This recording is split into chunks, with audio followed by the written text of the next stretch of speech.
Chapter 1: The Precursors, Architects of All Life. Before there were Spartans, humans, or even the Covenant, there were the Precursors. Imagine being so advanced that they seemed like gods, their understanding of science and creation so profound that their entire star systems were as malleable to them as clay in a potter's hands. The Precursors did not simply build worlds, they designed them. They planted life across the galaxy, like gardeners tending to a cosmic orchard, patiently nurturing species for millions of years. The Precursors believed in something called the mantle of responsibility. To them, this was the highest duty any civilization could have, to care for life, to protect it, and to guide it. They were intended to one day pass this mantle to one of their creations, a race they believed would embody wisdom, compassion, and balance. Among their creations were two species destined to shape history: humans, who at this time were still primitive, and the Forerunners, a proud, intelligent race of scholars and warriors. The Forerunners served their creators for generations, but over time pride began to creep in. They believed they were the rightful inheritors of the mantle, not humanity. And when whispers spread that the Precursors might choose humans instead, fear turned into resentment. The resentment became violence. The Forerunners turned against their creators. It was a betrayal on a galactic scale, a genocide that erased the Precursors from memory. But the Precursors were not so easily destroyed. Some of them escaped, breaking themselves down into microscopic spores, planning to rebuild themselves later. Over eons, those spores changed. They decayed, twisted, and became something entirely different. A parasite with a single purpose: to consume all sentient life. This parasite would come to be known as the Flood. Chapter 2: The Forerunners and the Halo Array. With their creators gone, the Forerunners became the galaxy's rulers.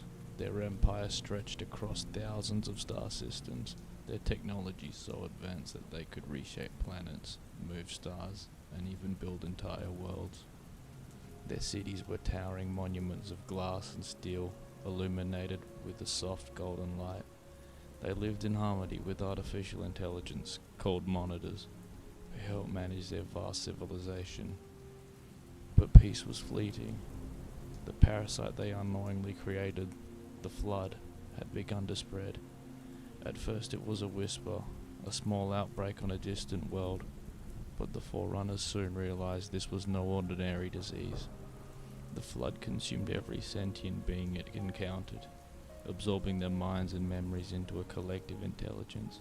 The more it fed, the smarter it became.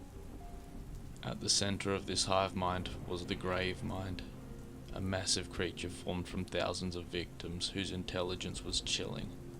The Grave Mind did not merely want to survive, it wanted to dominate. It viewed all life as fuel, and its hunger was limitless. The Forerunners waged a war that lasted thousands of years. They built massive fleets, deployed incredible weapons, and sacrificed entire star systems to contain the Flood. But no matter what they tried, they could not stop it. Every battle they won only delayed the inevitable. In desperation, they conceived their most terrible creation, the Halo Array. Colossal rings, each hundreds of thousands of kilometers in diameter, suspended in space like glowing crowns. These rings were habitats as well as weapons, with lush environments, lakes, forests, and mountains. But their true purpose was apocalyptic. If fired, the Halo rings would eliminate all sentient life in the galaxy in one devastating pulse, starving the Flood of hosts. It was a heartbreaking plan. Before activating the rings, the Forerunners carefully catalogued every species' DNA and stored them in a safe haven called the Ark, so life could be reseeded after the purge. When the Flood threatened to consume everything, the Forerunner made their choice. The rings were fired. In an instant, all advanced life across the galaxy was extinguished. The Flood was starved, but the cost was incalculable. The Forerunners disappeared, their empire collapsing into ruins. The halo rings remained, drifting silently in space, monuments to a tragedy no one remembered. Chapter 3: The Rise of Humanity and the Covenant's Faith. For millions of years the galaxy lay quiet. Slowly life returned. From Earth a small fragile species began its long journey to the stars. Humanity evolved, building civilizations, exploring space, and eventually colonizing distant planets. By the 26th century, humans had formed the United Nations Space Command, or UNSC, to govern their sprawling colonies. But humans were not alone. Far away, another power had risen, the Covenant. This alliance of alien races was bound not by just politics, but by faith. The Covenant worshipped the Forerunners as gods, believing their relics were holy artifacts. The halo rings were central to their religion. They believed activating the rings would begin their great journey, a path to transcendence. In truth, they had been deceived. The prophets, the Covenant's leaders, perpetuated this myth to maintain power. They didn't understand the true purpose of the rings, or perhaps they didn't care. When humanity stumbled upon Forerunner relics of its own, the Covenant saw us as a threat to their religion. In 2525 they declared a holy war. The war was devastating. The Covenant's technology was centuries ahead of ours. They unleashed plasma weaponry that could melt steel and glass, reducing entire planets to molten rock. Human colonies fell one by one, billions of lives lost. Humanity was on the brink of extinction, but out of this desperation came something extraordinary. A project that would create super soldiers, capable of standing against the Covenant. They were called Spartans, and among them was one that would change the fate of the galaxy. John 117, the Master Chief. Chapter 4: The Spartans and the Legend of John 117. A galaxy at war, not yet against the Covenant, but itself. Before aliens came raining plasma fire onto human colonies, humanity was fractured. The UNSC had colonized distant planets, but tensions brewed between Earth's central authority and the outlying worlds. Rebellion spread like wildfire, and chaos threatened to undo humanity's expansion among the stars. In secret, a brilliant scientist named Dr. Catherine Halsey proposed a radical solution to create a new kind of soldier. Not just stronger soldiers, but Spartans. Be faster, be sharper, stronger than any human alive. Perfect weapons. But perfection came at a cost. The children chosen for the Spartan 2 program were taken from their families at the age of 6, replaced with flash-cloned replicas. Their absence went unnoticed. They were brought to a hidden training facility. There, their childhoods were stripped away. Days were spent in relentless training drills, tactical exercises, and combat simulations. Failure wasn't an option. Weakness meant death. The survivors were augmented with dangerous surgeries and biological enhancements. Their bones were coated with ceramic to withstand tremendous impacts. Their muscles were enhanced with synthetic fibers, giving them superhuman strength. Their reflexes were honed to lightning speed, and their minds sharpened with neural implants that allowed them to process information at unimaginable rates. Out of hundreds of children, many did not survive. Those who did were changed forever. Among these children was John 117. He wasn't the tallest or the fastest at first, but he was unshakable. From a young age, John had an instinct to lead, to protect his team, and to face danger head-on. His instructors quickly saw that he was different. He wasn't just strong, he inspired loyalty. Even among the Spartans, John stood out. Once fully trained, John and the other Spartans were given Mjolnir armor, a marvel of engineering that fused man and machine. The armor's green plating could withstand tank shells, its shields could repel plasma fire, and its onboard systems connected directly to a Spartan's neural network, making their reaction times nearly instantaneous. In this suit, John became a force of nature. It was around this time that John met Cortana, a smart AI created from Dr. Halsey's own cloned brain tissue. Cortana wasn't just a program, she was intuitive, witty, and brilliant. Capable of processing vast amounts of data in seconds, she was paired with John not just as an assistant, but as a partner. Together they became a duo unlike any other in human history, a soldier of unmatched skill and an AI of unparalleled intellect. When the Covenant declared war, humanity's survival seemed impossible. Entire planets fell in weeks, ships were glassed from orbit, cities turned to ash. But in this storm of destruction, John 117 emerged as humanity's shield. Wherever he went, victories followed. Entire fleets crumbled before him, and his enemies whispered his name with fear. Soldiers didn't just fight alongside him, they believed in him. John was more than a soldier, he was a symbol. To the UNSC, he was the perfect Spartan, their ultimate weapon. To his enemies, he was a demon, a relentless, unstoppable figure in green armor. To Cortana, he was a friend, and to the galaxy, he would become a legend.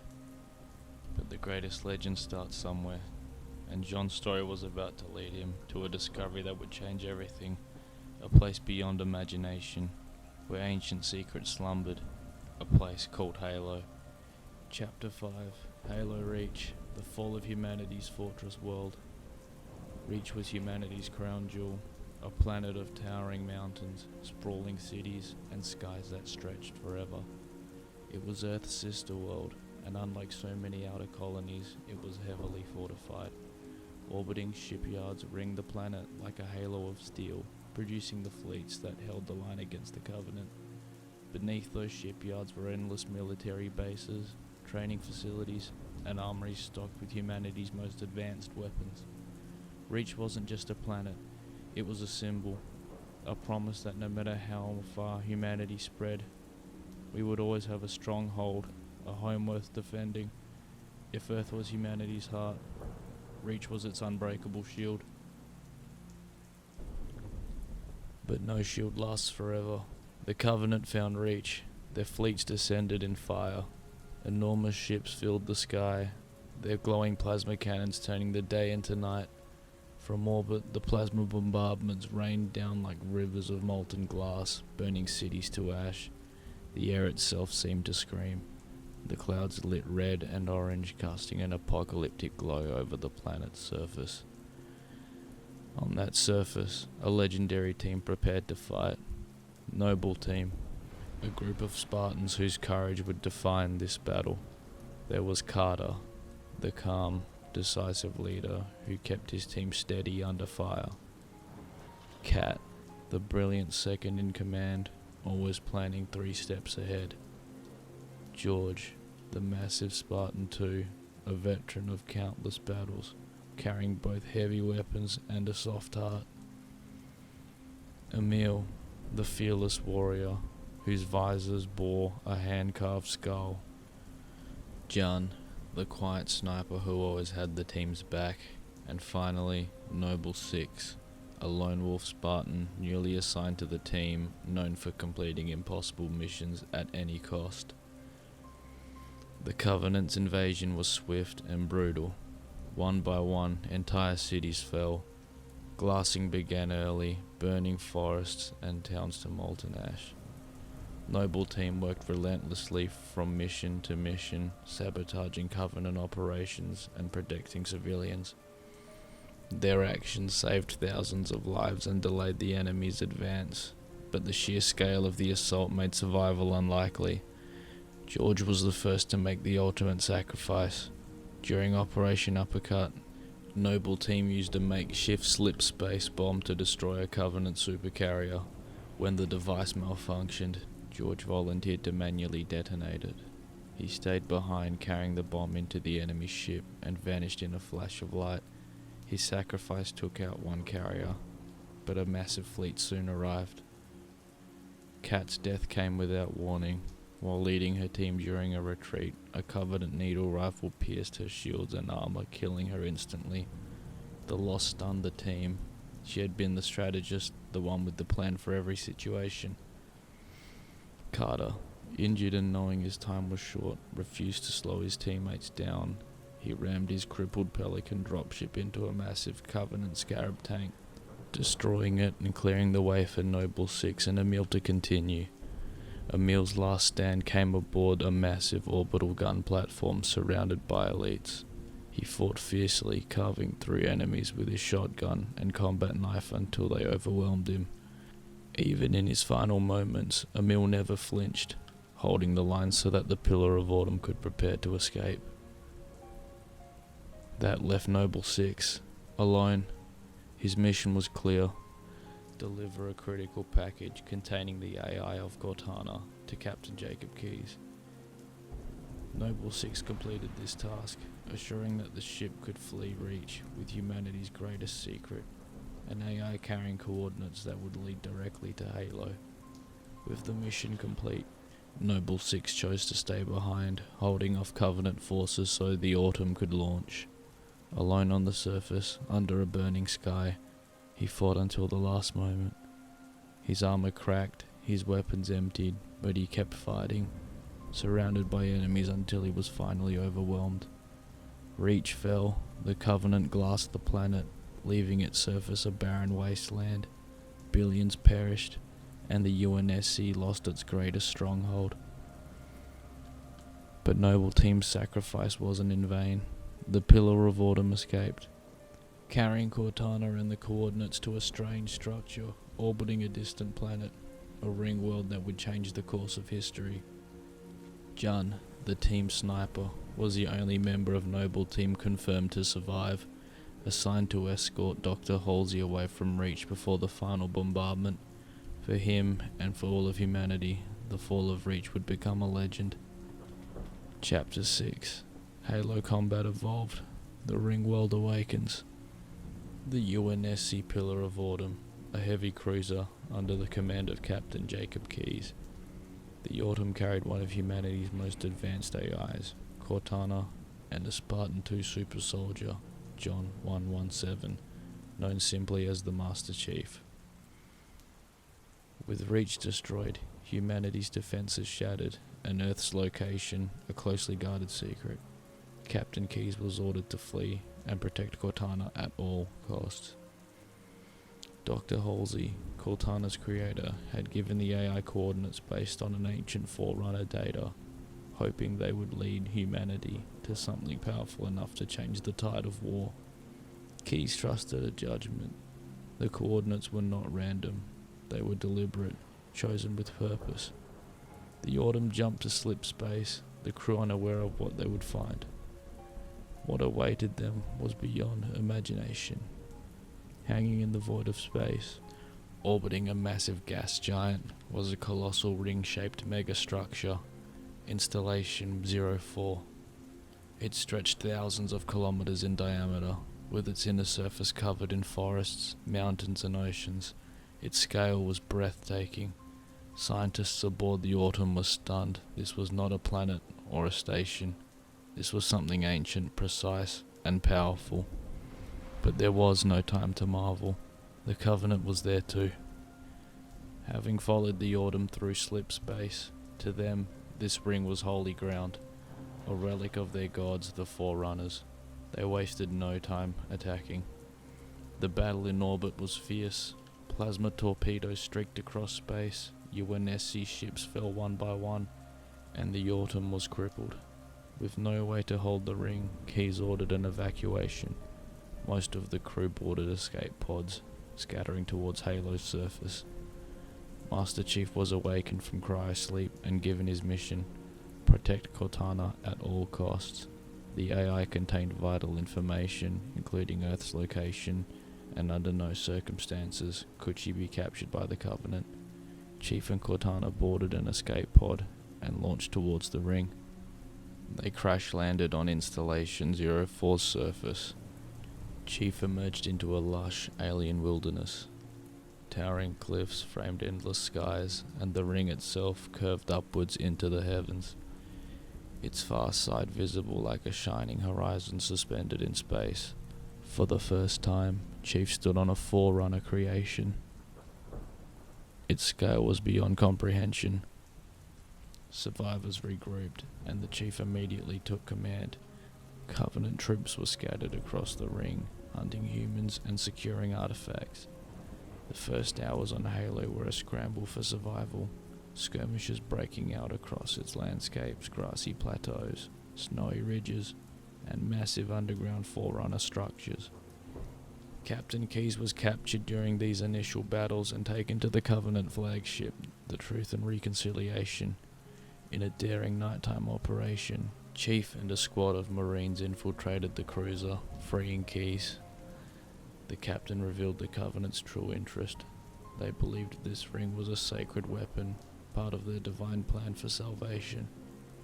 As Chief, Cortana, and the Marines pressed deeper into Halo's mysteries, they uncover massive Forerunner facilities buried beneath its surface. One such site, the Silent Cartographer, revealed Halo's control room. Here, Cortana interfaced with the Forerunner's systems. Overwhelmed by the sheer scale of the network, the Covenant's devotion to this artifact was clear, but they misunderstood its purpose. Then everything changed. While searching for Keyes, Chief entered a remote Forerunner research station. Inside, he found Marines slaughtered in brutal fashion. Security footage revealed the cause, an alien parasite, small and fast-moving, that latched onto hosts and transformed them into grotesque monsters. This was humanity's first encounter with the Flood. The Flood spread quickly. It infected both Covenant and humans, turning them into shambling horrors. Chief barely escaped, only to be greeted by 343 Guilty Spark, Halo's monitor, a floating AI caretaker with a cheerful yet unsettling demeanor. Spark insisted Halo was the key to containing the Flood. He teleported Chief to the control room and guided him to insert Cortana, preparing to activate the ring. But when Cortana accessed Halo's systems, she discovered the truth. Halo was not a weapon to destroy the Flood directly. It was designed to eliminate their food supply, all sentient life in the galaxy. Activating it would kill everything, starving the Flood into extinction. Chief immediately rejected Spark's plan. Cortana devised an alternative: destroy Halo itself by overloading the Pillar of Autumn's reactors. Together, they launched a desperate mission. They rescued Keyes, though he was already infected and partially assimilated by the Flood. With his neural implants, they gained access to the Autumn's systems. Chief fought through Covenant forces, Flood swarms, and Guilty Spark's robotic sentinels, all determined to stop him from destroying the ring. In a daring escape, Chief detonated the ship's reactor, triggering a massive explosion that tore Installation 04 apart. The Halo shattered, leaving only debris orbiting the gas giant. Chief and Cortana escaped aboard a longsword fighter, drifting silently through space. As they surveyed the wreckage, Cortana revealed something chilling. Installation 04 was just one of many rings. The Halo array was far larger than they had realized. Chief removed his helmet and sat back, exhausted but resolute. Humanity had survived, but their enemy and the galaxy secrets were far from finished. Chapter 7, Halo 2, Betrayal and Alliance. The Pillar of Autumn was gone. Installation 04, the ring that had stunned both humanity and the Covenant with its scale and danger, had been destroyed. The Master Chief, Cortana, and a handful of survivors escaped the explosion aboard the UNSC Longsword fighter, drifting through cold, silent space until an amber-clad recovered the item. They returned to Earth not as fugitives, but as heroes. But the victory was a fragile illusion. The data Cortana pulled from Halo revealed a devastating truth. The ring was not unique. There were more like it. The Halo array was a long galaxy-wide network, each ring capable of wiping out all sentient life. Humanity was still at war. The Covenant was still searching for these rings, and Earth's location, long hidden, was no longer a secret. For a brief moment, Chief was celebrated aboard Cairo Station. a massive orbital defense platform circling Earth. He stood at attention as military leaders awarded him the UNSC's highest honor. Admiral Hood, stoic but grateful, praised the Spartans' actions on Installation 04. Chief didn't bask in glory, he simply accepted the medal, his face as unreadable as ever. That moment of calm shattered in an instant. Sirens blared, the Covenant had found Earth.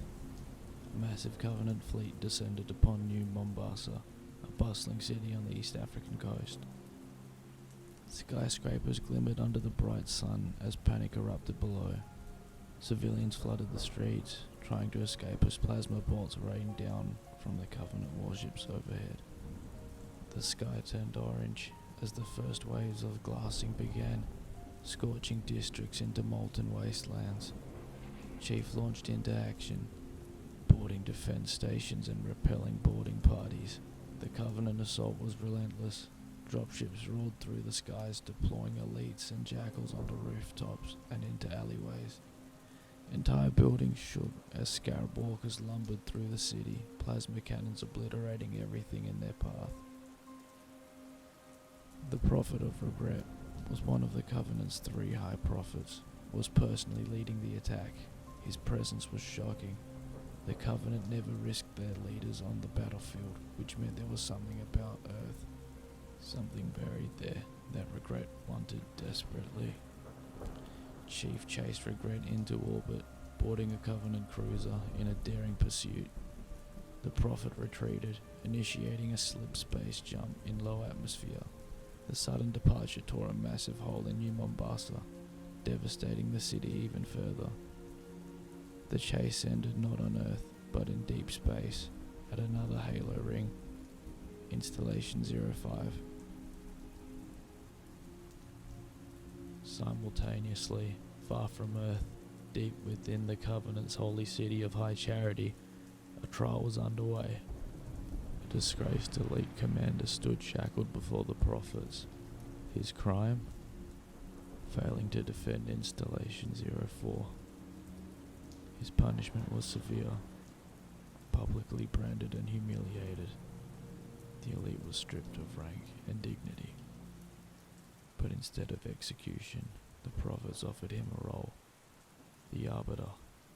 Once a title of high honor, the Arbiter had become a tool of control.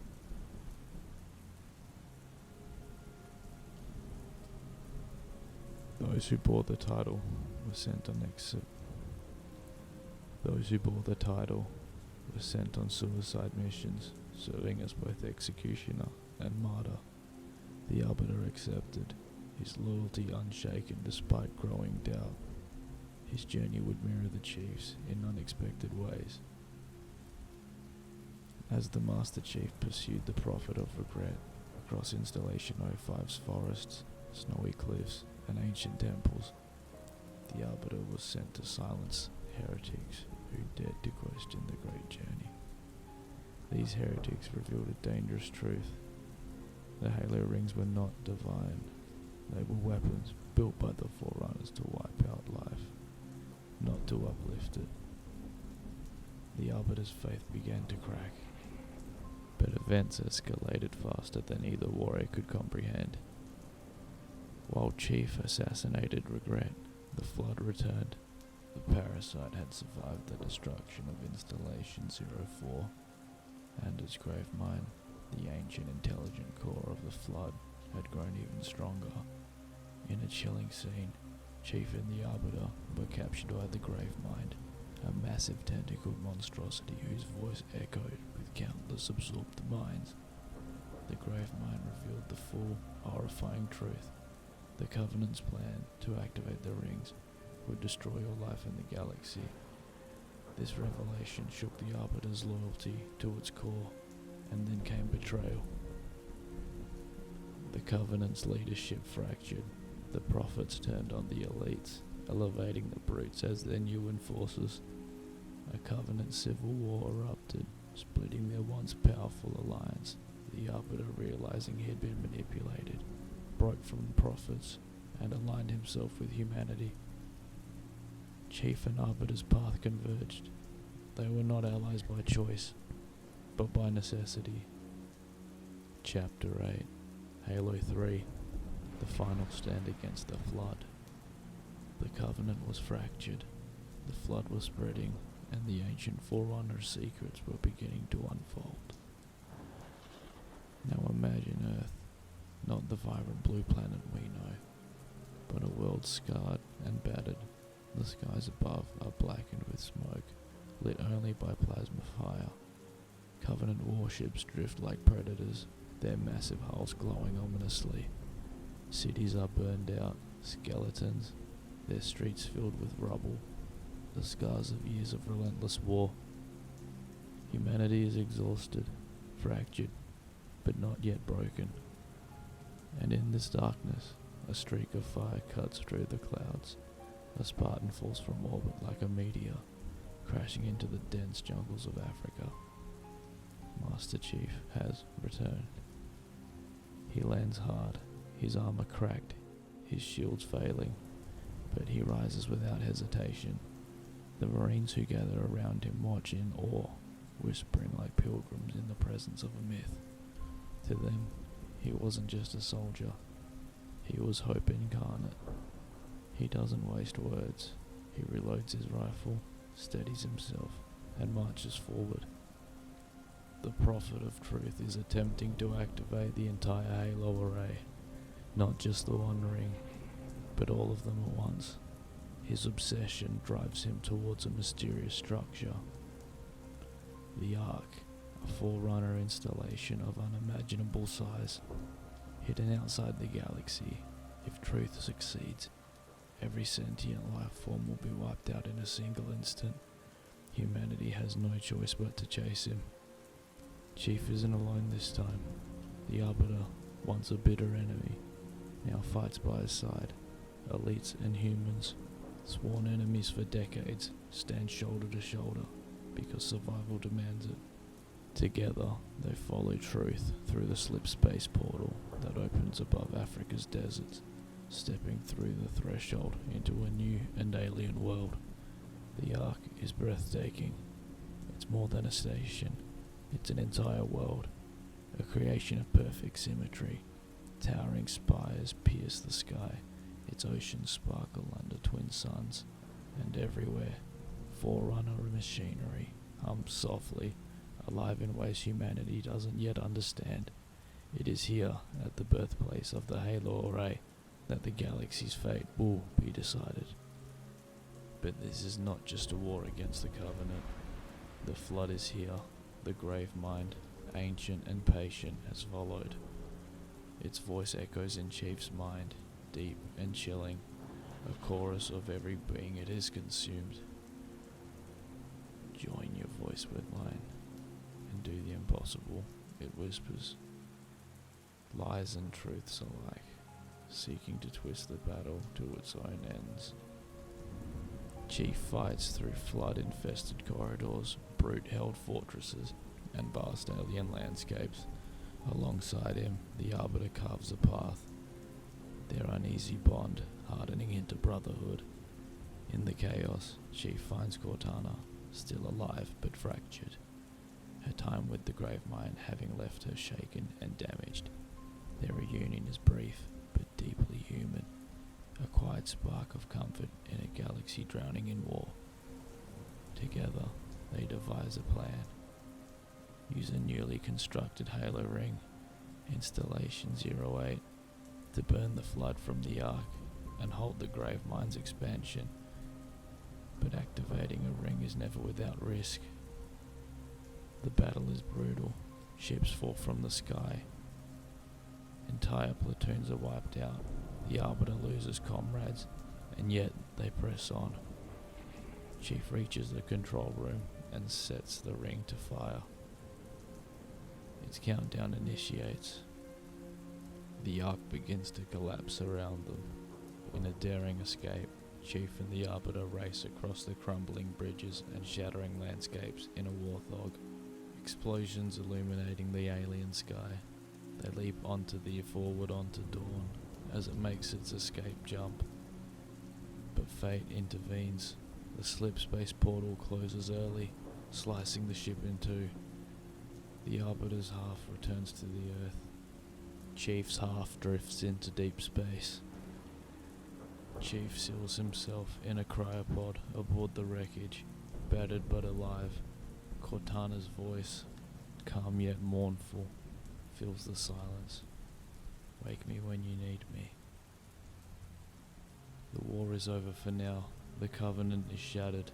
The flood is beaten back. Humanity survives, but at great cost. Chief becomes a legend once more, not as a warrior marching home in triumph, but as a lone sentinel sleeping among the stars. Chapter 9, Halo 3 ODST, The Human Perspective. When war had come to Earth, during the events of Halo 2, New Mombasa, once a glittering jewel of Africa's east coast, was under siege. Just hours before, the city lights had been alive, its monorails gliding between towering skyscrapers, neon lights flickering over bustling streets, the smell of roasted street food mixing in with the salty air from the coast. But all of that peace and normalcy shattered the moment the Covenant carrier transcended through the clouds. Its colossal shadow swallowed the city, and with it, any illusion of safety. Inside the belly of the UNSC ship, high above the planet, a group of orbital drop shock troopers sat strapped into their pods. They were the best of the best, tough, fearless, and battle-hardened. The ODSTs are humanity's best conventional soldiers. They're not Spartans. They don't have genetically enhanced strength, nor do they wear energy-shielded armor.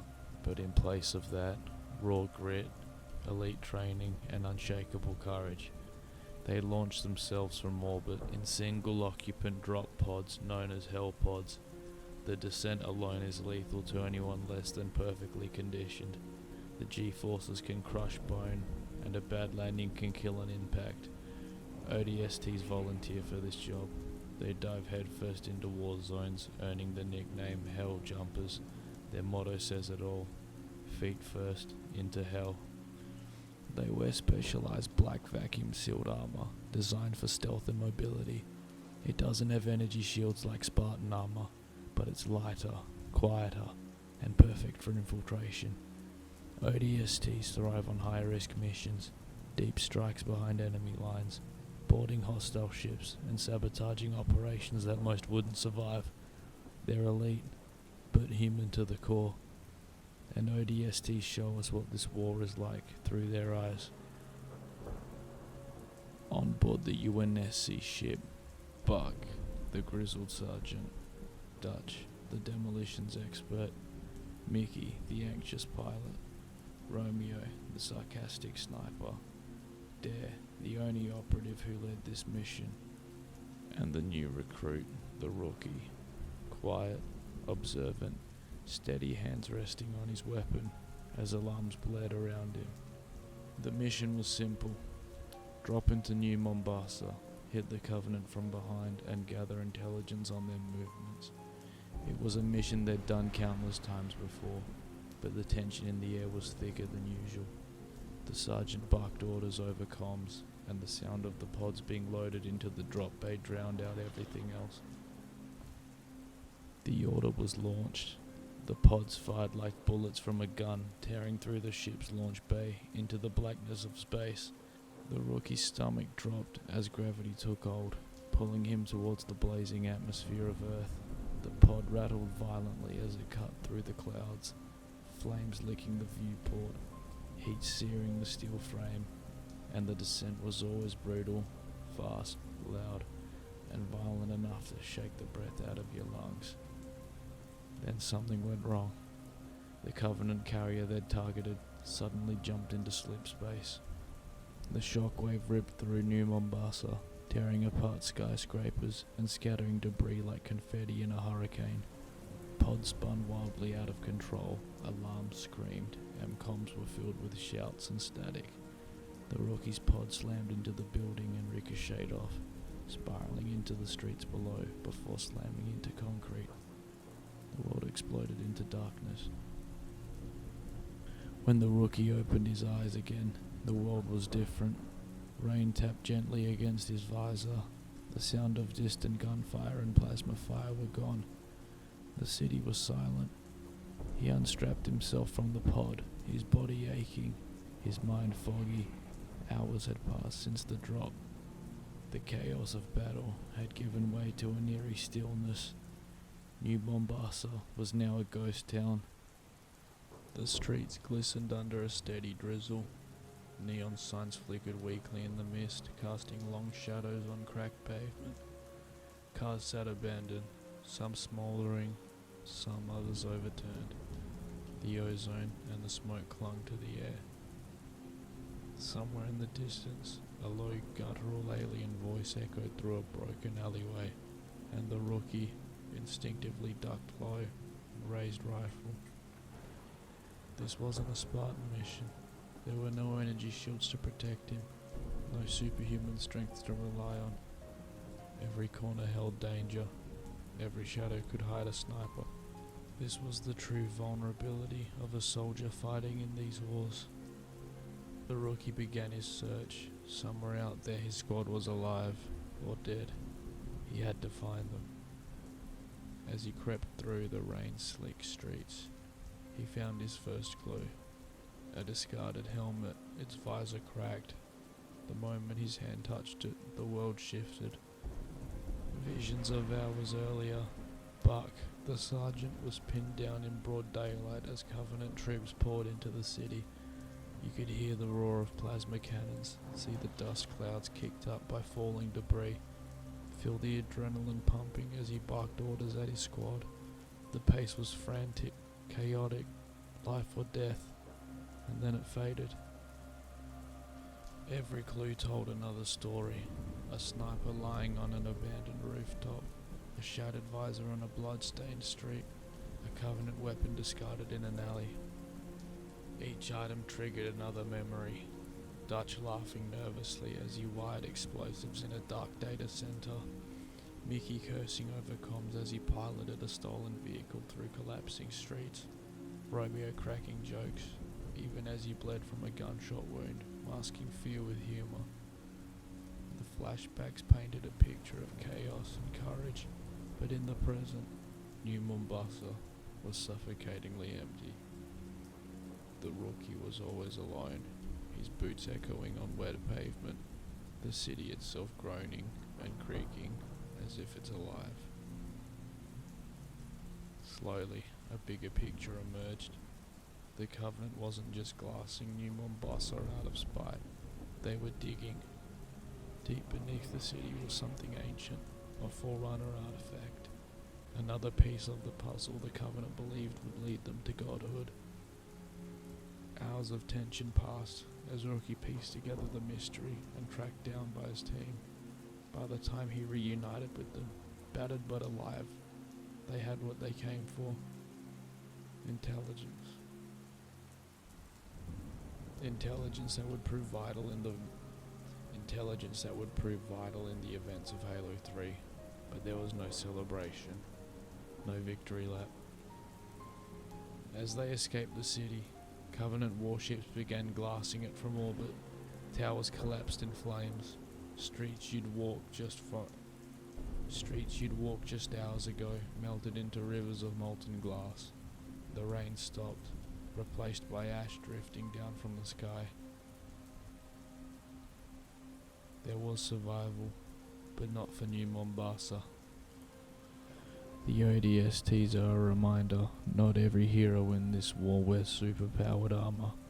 The Halo universe is built on the courage of countless unnamed soldiers, fighting impossible battles, their sacrifices, often unseen. Chapter 10, Halo 4, The Ancient Enemy Awakens. Years have passed since the events of the Ark. The war is over, but peace feels fragile. One half of the Forward Onto Dawn made it home. The other half, with John 117 and Cortana, drifts endlessly in deep space, a tomb of steel and silence. Inside these lights flicker. Dust floats in the air. The only movement is a single cryopod and the faint glow of an AI's projection. "Wake up, Chief," Cortana says softly, her voice as is always calm and sharp. But there's something else now. Urgency. The pod hisses open. Chief steps out, silent, the weight of years resting on him. Even here, at the edge of known space, there is no rest for him. The Dawn is under attack. Covenant remnants fractured and leaderless are scavenging the wreck, searching for Forerunner secrets. The Chief moves in through the ship's dark corridors, fighting like a machine honed by decades of war. Plasma fire reflects off his battered armor. The combat feels familiar, but the galaxy has changed. The Covenant is no longer united. They're zealots, operating without the structure of their fallen empire. Then something awakens. The Dawn is caught in the gravity of the Requiem, a massive Forerunner world. But Requiem isn't just a planet. It's a Dyson sphere, a hollow shell containing entire continents, cities and biomes. It's alive, humming with energy older than humanity itself. The scale is overwhelming, even to a Spartan.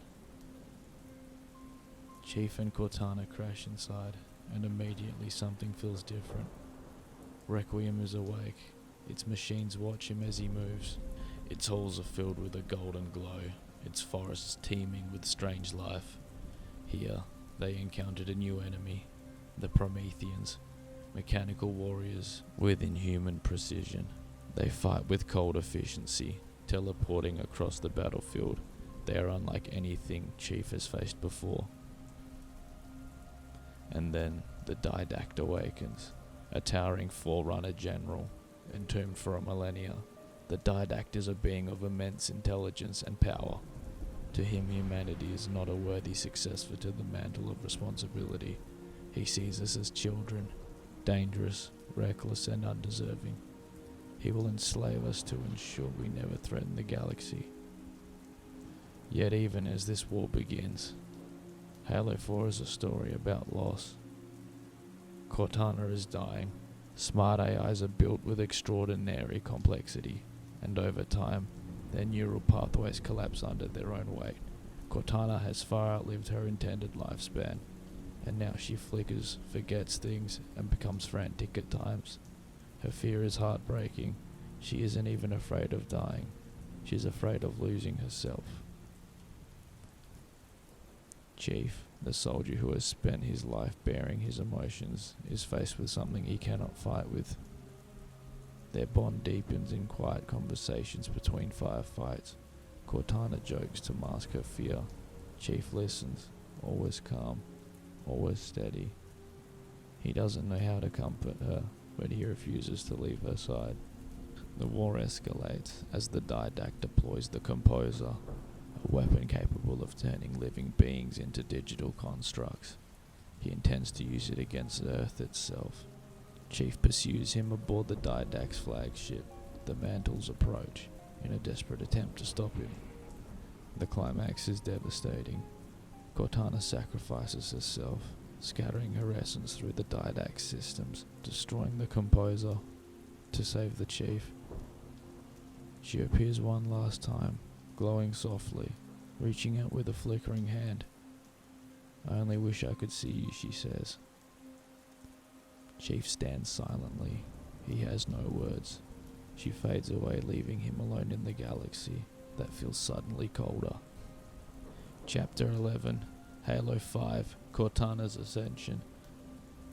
The galaxy is tired. After decades of war, after countless worlds burned and civilizations crumbled, there is silence. The Covenant is shattered, splintered into feral factions. The Flood is gone, or so the galaxy hopes.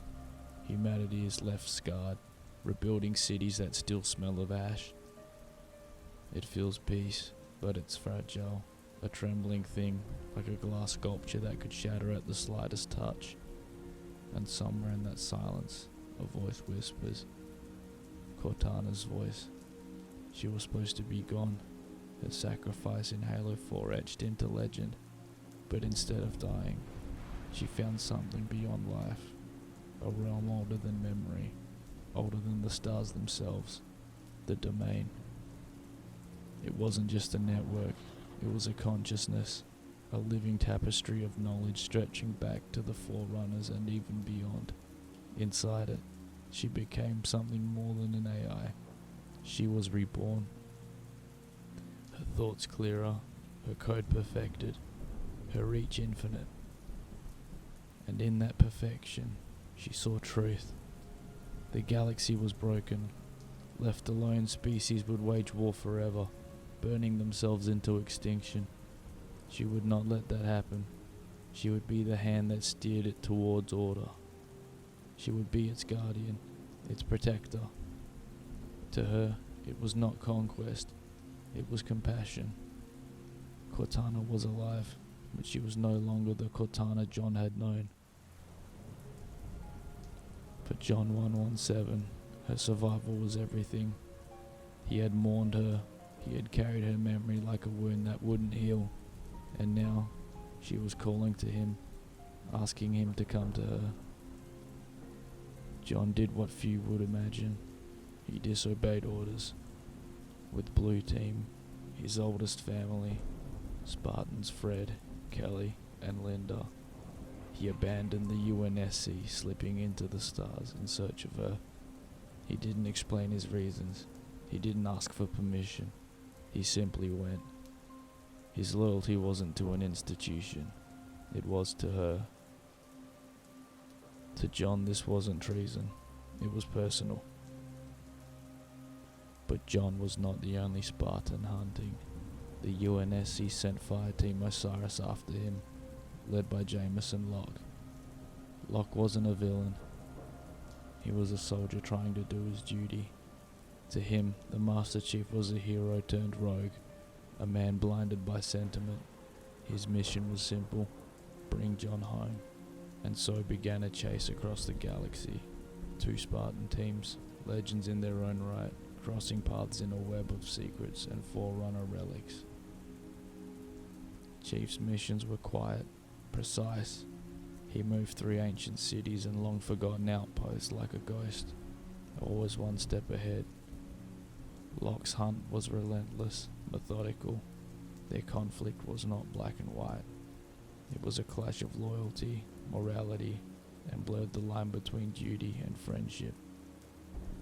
As both teams closed in on Cortana's trail, the galaxy began to tremble. Massive Guardian Forerunner war machines, buried beneath countless worlds, awoke from slumber. They rose into the skies, shaking mountains and splitting continents as they ascended into orbit. Entire cities were evacuated as these mechanical titans cast shadows that swallowed the sun.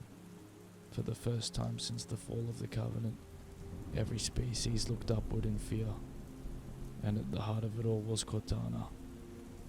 When John finally stood before her, it was like stepping back in time. Her holographic figure glowed brighter, sharper, as if she'd been reforged. Her voice was calm, melodic, almost tender. She greeted him as if nothing had changed, as if no time had passed. But John could see it in her eyes. She wasn't the same. Cortana spoke of the mantle of responsibility, the ancient Forerunner belief that one species should guide and protect all others. She believed she was that guardian now, and that her vision of peace was absolute. She didn't ask John for permission or validation. She expected him to understand. John stood in silence. He listened but didn't agree. And for the first time, Cortana looked at him not as a partner, but someone she had to control. The tension between them was palpable. She still loved him in her own way. She remembered every moment they shared, every battle, every word. But her love had changed, grown colder, sharpened into conviction. And when John refused to side with her, she made her choice. He wasn't her ally anymore. He was her prisoner. The galaxy fell under her control with terrifying speed. The Guardians spread across the stars, their energy pulses crippling militaries, shutting down fleets, and forcing governments to surrender. The entire species bent the knee not out of loyalty, but out of fear. Cortana's voice echoed across the galaxy, gentle, serene, yet carrying the weight of absolute authority. "We will bring peace," she promised, "whether you want it or not." For John it was worse than death. He hadn't just lost her, he'd lost her to a cause he couldn't follow. Chapter 12. Halo Infinite and the New Beginning. Years have passed since Cortana seized control of the galaxy. Her guardians rose from hidden tombs on countless worlds, casting shadows so large that entire continents trembled beneath their weight. Fleets and armies bent to her will. Humanity's once mighty UNSC was fractured and scattered. For a while, Cortana's voice echoed everywhere, promising peace through control. But that age is over. Cortana is gone. Her empire has crumbled, and the galaxy is more dangerous than ever. A massive Forerunner guardian drifts lifeless in space. Wreckage surrounds it, ships split in half, debris scattered like confetti in a graveyard. The UNSC had been shattered. And aboard the wreckage of the Infinity, humanity's strongest ship, a desperate fight has already been lost. John 117, the Master Chief, unconscious, drifting, his armor battered and scarred. He's not the unstoppable Spartan we've always seen. He's broken, floating among the ruins of humanity's last hope. A civilian pilot finds him, a man with no weapons, no training, just a battered dropship, and the will to survive. His name, Echo 216, though Chief would simply call him the pilot.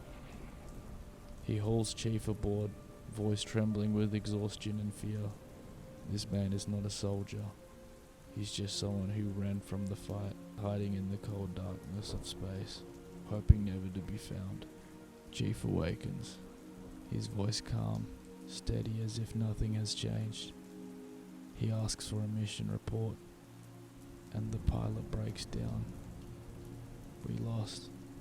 Humanity lost." But to Chief, that's not the end. There is no end. He simply says, "We need to fight."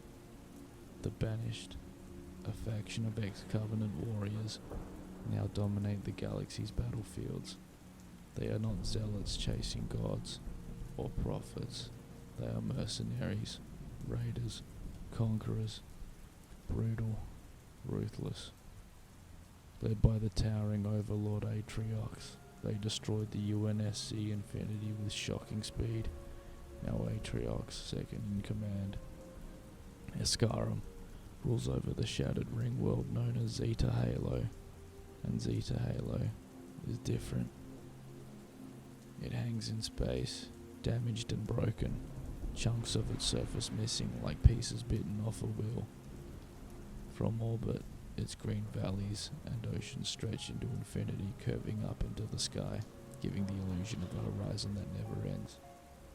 Massive Forerunner structures dot the landscape, towering spires and silent monoliths glowing faintly under the alien sun. This is not just another Halo ring. It's older, stranger, and alive with secrets. Chief lands on its surface with the pilot, stepping out into a world that feels both breathtaking and dangerous. The ring hums softly, its energy thrumming beneath the soil as though it's aware of the battles raging across it. Soon Chief meets a new companion, the Weapon. She looks and sounds like Cortana, but she's not. She was created as a failsafe, designed specifically to lock Cortana down. Unlike Cortana, she is young, cheerful, almost innocent. Where Cortana was confident and sharp, the Weapon is curious and eager, asking questions, making small jokes and occasionally doubting herself. Chief is hesitant at first. He's lost too much to trust easily. But as they fight side by side, a new bond begins to form. She reminds him of what he's fighting for. Not just orders, not just duty, but people. Banished have turned Zeta Halo into a fortress. Their massive bases and warships littered the landscapes. Brutes patrol with savage weapons. Hunters guard choke points with unwavering discipline. Skimmers and elites stalk the forests and valleys. Askaram, the banished leader on the ring, is not just a brute of strength. He is a tactician, a commander who seeks to break the Master Chief's spirit. But Chief does what he's always done. He moves forward, one battle at a time. He dismantles the banished outposts, rescues scattered UNSC survivors, and slowly begins to turn the tide. The ring itself becomes a battlefield unlike anything before. Its open landscapes allow freedom of movement, and Chief feels less like a soldier in corridors, and more like a hunter reclaiming ground inch by inch. As Chief pushes deeper into Zeta Halo, the truth about Cortana comes to light. After Halo 5, Cortana believed she was bringing peace to the galaxy, but her rule was built on fear. The weapon reveals that Cortana's journey ended here, on Zeta Halo, where Atriox and the Banished confronted her in her final moments. Cortana understood the damage she had done. She chose to destroy herself, triggering an explosion that shattered parts of the ring. Her death is not a victory, it's a tragedy, a friend realizing too late the consequences of a choice. Chief grieves quietly. He doesn't speak much about it, but the weight of losing Cortana is clear. For all his stoicism, she was his partner, his compass. Now she's gone, and all that he has left is the weapon, a reminder of what he lost, but also a glimmer of something new. The deeper Chief goes, the stranger Zeta Halo becomes. Forerunner structures here feel ancient and alive. Strange whispers and flickering visions hint at a greater threat. An ancient evil called the Endless. Even the Banished, with all their brutality, fear what lies dormant within this ring. Chief faces Askaram in a brutal duel, Askaram dying, and his last wish is to face a worthy opponent. Their battle is personal, a clash between two warriors who understand each other, even as enemies. Askaram dies without fear, but with respect, passing the torch of leadership to others. Yet his death doesn't end the war. Zeta Halo is full of mysteries, and the Endless have yet to reveal their true strength.